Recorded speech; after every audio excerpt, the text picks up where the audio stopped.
강대국 한국의 놀라운 무기 개발 기술력을 전 세계가 극찬하는 이유. 정통 기관 무기 강국, 독일산 장갑차의 성능을 단숨에 따라잡은 한국산 장갑차.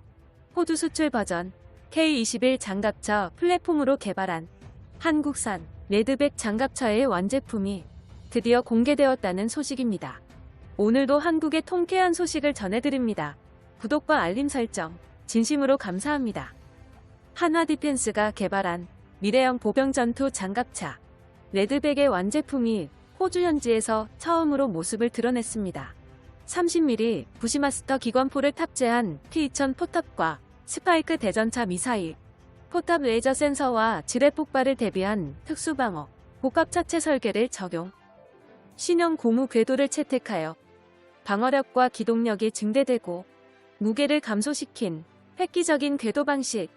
한국의 첨단 기술력이 전부 농축된 레드백 장갑차의 실물을 호주군과 미군이 주목하고 있습니다.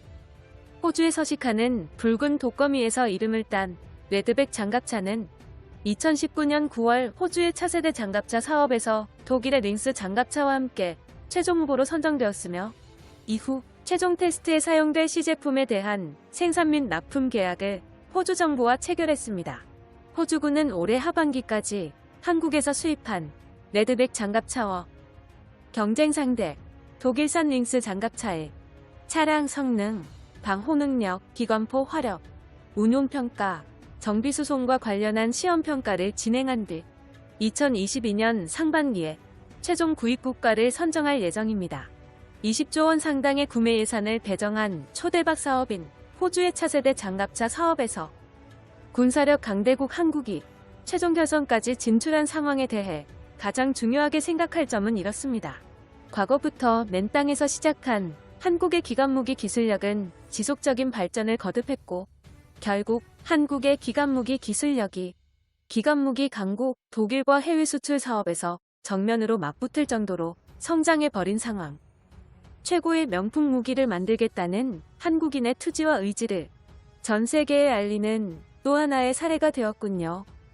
과거 한국은 말레이시아 등 소규모 장갑차 수출을 한 전례가 있지만 이번 호주의 초대박 수주전에서 최종 승리하면 영미권, 미국의 동맹국 파이브 아이즈에 대규모로 무기를 납품하는 첫 번째 사례가 됩니다. 특히 한국산 레드백 장갑차는 미국의 차세대 장갑차 사업에도 굉장한 영향을 끼칠 것이라고 확신되며 미군도 가성비와 성능을 두루 갖춘 한국산 레드백 장갑차를 관심 대상으로 지정해두고 있습니다. 호주 수출이 성사되면 미국 수출까지 연쇄적으로 승리할 발판이 마련되는 것이죠. 과거 미국산 기관 무기를 수입해서 운용하던 한국이 반대로 미국에게 무기를 수출하는 게 가능할 정도로 기술력이 발전했군요. 절대로 포기하지 않고 끝없이 도전하는 한민족의 도전 정신. 호주 수출에 도전하는 한국의 자랑스러운 방산기업 한화디펜스를 진심으로 응원하겠습니다. 관련 소식이 일본의 군사정보 커뮤니티 밀리터리 777 마토메 스레드에 올라왔습니다. 게시글에 올라온 일본 네티즌들의 댓글 반응을 번역해봤습니다. 일방적으로 한국군의 K21 장갑차를 개량한 것이 신뢰성이 높잖아. 독일산 링스 장갑차는 해외 수출용으로 개발했지만 아직까지 신뢰성이 부족해 고칠 점이 많다. 호주 수출권은 예측하지 못하는 승부가 예상된다. 라인메탈 KF41 링스 장갑차는 헝가리군에서 200대 계약이 완료됐어. 독일은 보너스 점수를 득점한 거야. 세상의 추세는 궤도 장갑차보다 장륜 장갑차 개발인 것 같은데 일본 방위성도 장륜 장갑차를 개발하고 있잖아. 그리고 한국이 무기를 수출하는 국가에 일본이 저렴한 가격으로 진입해 해외 수출에서 승리. 일본의 기습작전을 꿈속에서라도 이루고 싶은 마음이 가득해. 군수 무기 판매는 밀리터리계 남성이라면 관심을 가질 수밖에 없는 분야. 한국은 레드백 장갑차의 첫 번째 수출 국가로 호주를 목표로 하는 것이 조금은 부럽다.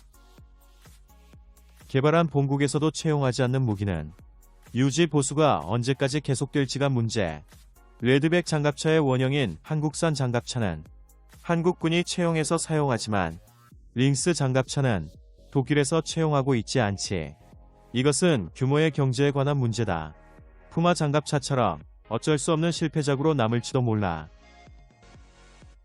미쓰비시도 한국 기업을 따라가서 해외로 상륙하기를 원해 장갑차를 만들어서 수출하려는 중소국가는 한국이나 싱가포르, 터키와 이집트, 그리고 스웨덴까지 나열된 국가와 일본의 무기 수출 능력을 동렬로 취급하면 민폐겠지만 중소국이 장갑차를 만들고 있는 게 신기해. 자동차 산업도 활발하지 않은데 어떻게 해외 수출이 가능한 신형 장갑차를 만들 수 있어? 정치가만 관련되지 않으면 한국산 무기는 꽤나 멀쩡해서 충격받았다.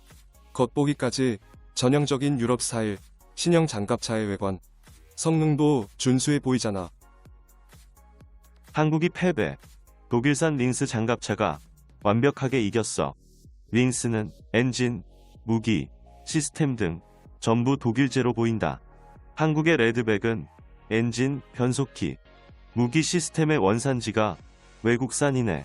저성능 K21 장갑차는 치명적이라서 첨단 무기를 추구하는 링스 장갑차와 비교조차 할 수 없어.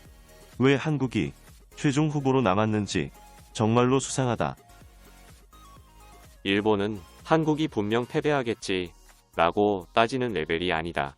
스모 대결판에 올라가지 못하는 일본인이 혼수를 두고 잘난 체하는 것을 보면 같은 일본인이 봐도 괴짜 같고 우스워 보인다.